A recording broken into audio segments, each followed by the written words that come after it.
Hello, everyone, and welcome to Influential Leadership Tips. My name is Dave Miller. And I'm John Hadley.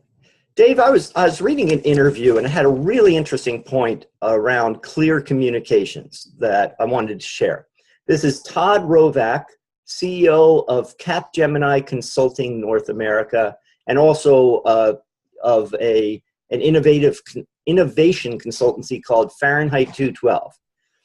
And one of the things that really struck me in the interview was that he said, if there is uncertainty, which creates anxiety and fear, you have to make sure you're not sending mixed messages.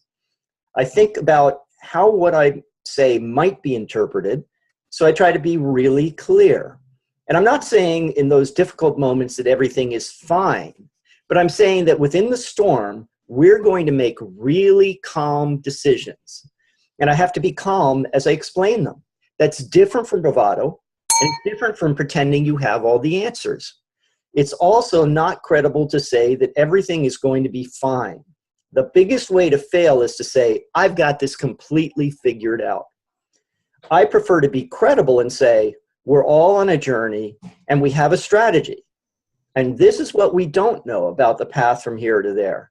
But here's where we're going and why.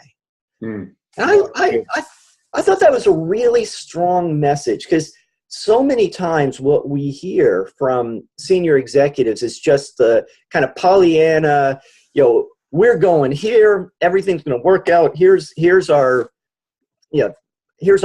message and our mission, and here's the way we operate. And no one really believes them. I mean, some drink the Kool-Aid, but most they're like, yeah, it's the same old stuff.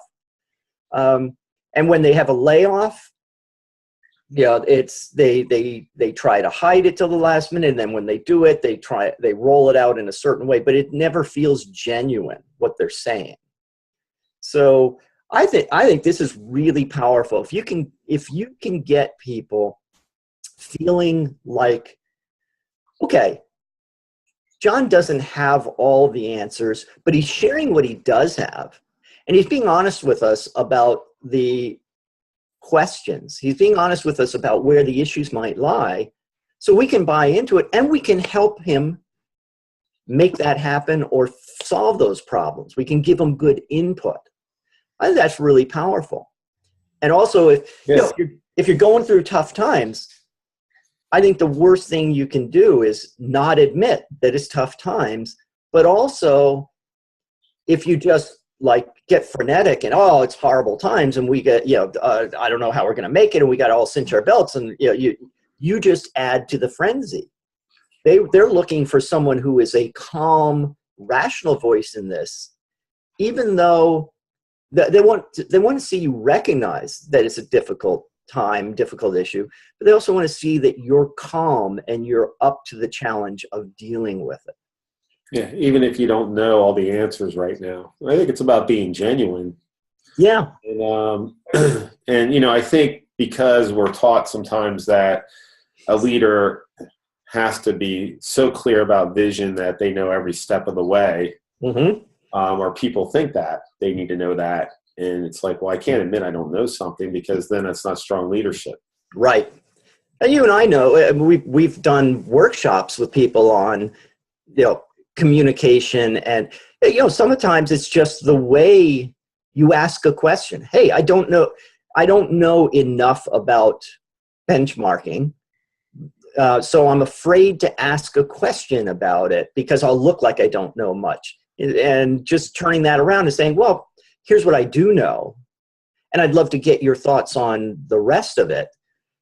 Okay, now it's more genuine. So there are ways to ask questions or present things that either you're hiding what you don't know, or you're fostering the impression you don't know anything, or you're being open but you're showing, hey, I know something about this, and here's what I'd like help figuring out. So I had a couple of thoughts. These are more at a much more granular level around this, but I think some things that could help in just everyday clear communication And then I, invite everyone that's listening to think about other ideas and send them to us. We can keep expanding on this. But one thing is, every time that you send out an email, you send out a letter, you're doing a presentation, be really conscious about rereading what you're going to do or practicing your presentation. Really go over it carefully before you release it. Because at the moment, what seems really powerful or really calm or whatever, when you come back to it, you realize, oh, there's something here that isn't going to communicate very well. In fact, this is something I've learned in my in some of the consulting that I've done. Since coaching these last 14 years, I've been told that the way I communicate is so much more impactful and at so much higher a level than it used to be before I started coaching. I think part of it is just this being very conscious of what I'm going to say and thinking about it a little bit and saying, am I speaking to the right audience here? Second one, how might others hear what you're saying or what you're writing? If you try and put yourself in their heads as to what they might hear from what you're saying, you will see the gaps in, well, here's what I think I should present. Here's what I want to present versus here's how people will hear it. And then finally, what questions might that reader or listener have about what I'm saying? Doesn't mean I have to address every single question in everything I do, but I want to be really clear as to what are the questions they might have, because then I might say, oh, if I haven't addressed that question, that's core to my message, so I better deal with that right up front. Or I can at least be prepared when the question comes up. What else? What do you think, Dave? What else would you add to the list? Well, I think just in general, I think all these things are talking about, we say I'm just thinking communication happens at the speed of light. Mm-hmm. And what these force you to do is slow things down. It's kind of like if I have to learn how to hit a fastball, I'm going to be swinging really fast at the ball. But to learn that, I'm going to practice on a tee. I'm going to even just do some shadow swings in slow motion to make sure I have my form right, so that when I do speed it up, the right things happen. Right, because otherwise, all these things force you to be intentional, mm-hmm. slow things down, and say, okay, what's going on here? Because so much happens so quickly. The way we listen, we assume a lot. We've talked about these in other tips, and we'll continue to do so. But so I like that list, and I'm sure there's more we could add to that. Yeah, it's almost like muscle memory. Mm-hmm. That I've got to build that muscle memory, and once I do, I can go faster because it becomes natural. But if I've never developed the muscle memory, if I've never practiced the pitch and gotten my form and my stance and everything right, I'm just going to keep whacking at the ball, and I'm going to keep whacking at it in a less effective way.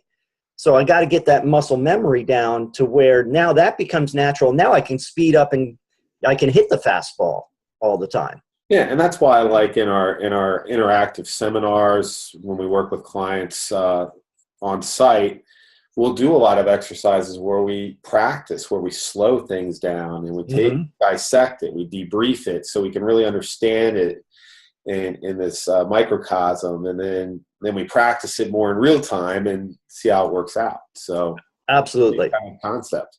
So what else would you add to the list for clear communications? And your homework for today is, both think about that. What things you might add to the list. Send us a note at john@jhacareers.com or dave@businessgrowthstrategies.com. Just to give us Or hit reply to the newsletter. With some your own thoughts, but also think about those 3 points and get really intentional in the next week on carefully examining what you're communicating before you hit send, and thinking about what the other person might be hearing and what questions they might have, and see how that impacts the way you're communicating to people. So thanks for listening. That's what I had to share this week. And until we see you next week, be influential.